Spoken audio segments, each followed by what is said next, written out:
Good? Alright. Alright. Standard for setting up A-line. Right. These are the basic items. Pressure bag, A-line tubing, 500 cc bag of NS. That's only if you have a 500 cc pressure bag. If you have a 1 liter bag, you need a 1 liter bag of NS. Right? It needs to match. You can't put a 500 cc bag in a 1 liter pressure bag. It does not work. Your vamp, A-line cord, and then the only thing I don't have is the clamp. All right. So first thing I do, the quickest way to do this, first thing I do is I just take my A-line tubing, disconnect everything. All right. So first thing I do, I know a lot of times people are keeping this extra length of tubing with the stopcock and connecting this to the vamp. No.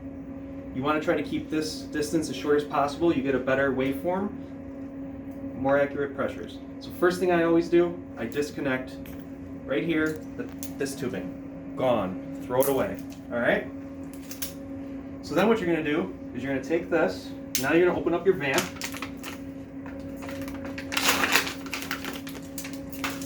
This tubing sometimes is a pain to straighten out. Do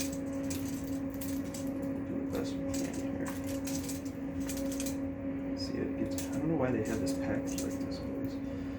Alright, okay, so you have your vamp tubing, alright? Very important, just so I don't forget, I always push your vamp in, okay? You want that in when you go to prime it. If this isn't in, if you keep it like this and you prime it through, and then connect it to the patient, you're going to get a horrible waveform, and then you're going to have air in here. So if you then try to close it after the fact, you're going to be pushing air into the patient. Horribly messy because they're going to have to re-disconnect it. Blood's going to be, yeah, so just push it in, all right?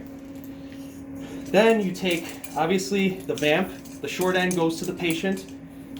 The longer tube, you take this, you're going to disconnect. You're going to put this right to your transducer, just like this. All right? There you go. So now this is your tubing. Perfect. Now your next step is you're going to get your air out of the bag of normal saline. There's multiple ways of doing this. Some people, what they'll do is they'll spike the bag and then unspike it, and then you just pull the air, push the air out, and then spike it again. But you're gonna get saline all over the place. So a quick trick that one of the ICU nurses showed me that is less messy and also very efficient. You take your 18 gauge pink needle, the port that you would like mix meds in, you're just going to put the needle through that. Just got to be careful doing it this way because you might, you got the risk of poking yourself. Oh, there goes the alarm. Oh, where is that? Alright, so it's in like that, right? So then you kind of orient the bag so that the air bubble is like going in there, but you can push all your air out that way. And then you just take the needle out. No more air in the bag.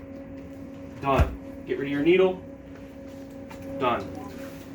Now, what you're going to do is you're going to spike your bag that no longer has air in it. Boom. Ready to go. Spiked. Make sure it's spiked all the way in there. Alright, next step is to prime your line. One way to make this quicker is what I do is I put this in the pressure bag. You put it on your hook like this. Make sure it's hanging there. I then go ahead and I inflate my pressure bag up to the 300, which is in the green zone. Now always, whenever I go into a room with a patient who has an A-line, like almost like one of my first assessment things is I make sure that the pressure bag is inflated correctly. It has to be at 300. If it's not, you're not going to be getting accurate pressures. There you go. And you're always making sure that there's fluid in the bag. So right there. Perfect. All right, but obviously there's all this air in the line, but now that you have it pressurized, you're going to be able to prime this.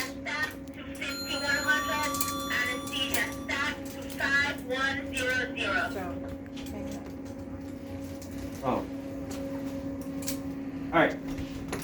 So now that it's pressurized, when you go to prime this, it's going to prime faster. So again, it's going to be more efficient this way. So how are we doing that? So you prime it by just pulling your pigtail, right?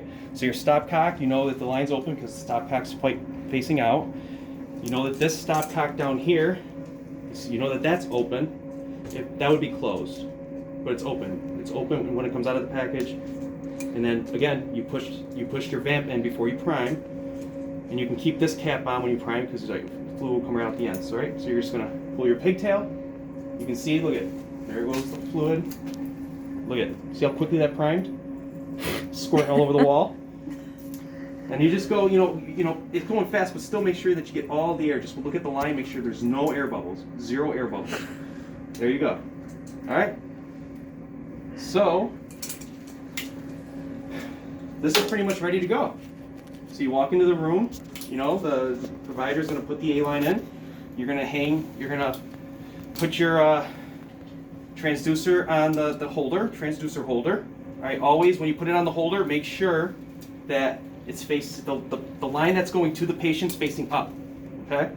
So the cord that goes to the monitor down, line that goes to the patient up, all right? And one of them is hard, and the lower one will be soft. So hard line up. Yep, so that's like that. And then also, you know, you take your A-line cord, you're gonna plug it in here, plug it into the monitor. It's like on the monitor, you'll notice you have 2 red ports. It's the bottom one, all right? If you put it on the top one, I think it shows up sometimes as like a CBP or something. Bottom one, you know, sometimes like they'll turn like parameters off. You might have to mess with the monitor, but you still use the bottom one, and the A-line field should show up. On the right, you'll see your little A-line box. You're gonna, you know, plug it into the monitor, plug it in here. Once the provider puts the line in, some providers will put a red cap on the catheter so blood doesn't leak everywhere while they suture and everything. Other providers, like right when they get it in and the blood's coming out, they just want you to hand them this and they'll hook it up immediately. You'll know you're in the artery because you'll start getting a waveform, and you'll see it on the monitor. It won't immediately be showing a pressure because it has to be zeroed. So what I do is once they hook it up, right, you're gonna want to, you know, you give it a good flush, you know, pull the pigtail, give it a good flush, and then just on the monitor, you're gonna, you know, zero it. So when you zero, everybody knows how to do this, right? You're gonna close it to the patient, all right? You're gonna open up this cap here, so the transducer is now open to the atmospheric pressure, and then on the monitor, you hit the box, and then you're gonna hit 0, and you're gonna wait for 3 zeros to show, 0, /0, and then another 0 underneath. Once you see that, it's zeroed, all right? And then you're gonna close like that, and then recap this. Most people put a new red cap on here.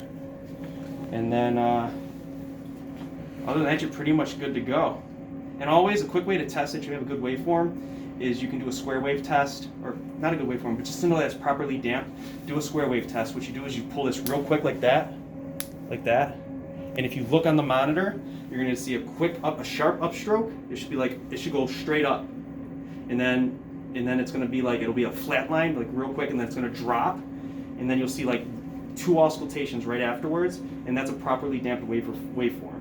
If it goes up like slowly, and like it's long, and then it drops, and you see like no auscultations, that means that it's underdamped or overdamped. But there's resources on that in the A-line resource binder. So. Thanks for listening to our basic setup. So this is the unit standard.